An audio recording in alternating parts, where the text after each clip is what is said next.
বিগত আন্দোলন সংগ্রামে নারায়ণগঞ্জ অনেকভাবে পরীক্ষিত। আমরা 25 তারিখ আরেকবার প্রমাণ করতে চাই যে নারায়ণগঞ্জের মাটি বিএনপির ঘাঁটি, নারায়ণগঞ্জের মাটি তারেক রহমানের ঘাঁটি, নারায়ণগঞ্জের মাটি দেশনেত্রী বেগম খালেদা জিয়ার ঘাঁটি, নারায়ণগঞ্জের মাটি আমাদের প্রিয় আমাদের সাথে সমকালীন অভিভাবক জনাব দিলু ভাইয়ের ঘাঁটি। তো ভাই, এই জন্য আমরা ওই 25 তারিখে আমাদের যে স্থান, যে নির্দেশনা, আমার এখানে যে বড় ভাই আছেন আমার সহযোদ্ধা সালাউদ্দিন ভাই, উনি আপনাদেরকে সঠিক নির্দেশনাটা দিবেন। রূপগঞ্জ মানে সারা বাংলাদেশের স্বেচ্ছাসেবকদের একটা ব্র্যান্ড।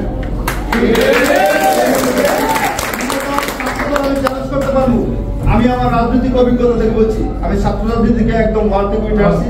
আমি রাজনৈতিক অভিজ্ঞতা থেকে বলছি, সারা নারায়ণগঞ্জের কথাই বললাম।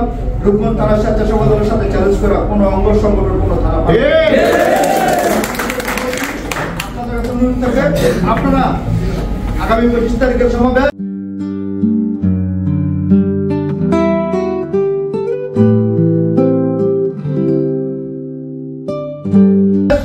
যার ব্যক্তিগত এই রূপগঞ্জের স্বেচ্ছাসেবকদের ঐতিহ্য ধরে রাখতে, নারায়ণগঞ্জ জেলার স্বেচ্ছাসেবকদের ঐতিহ্য ধরে রাখতে সর্বোচ্চ শক্তি দিয়া ওইটা সমাবেশ সফল করবেন, ওই সফল করবেন।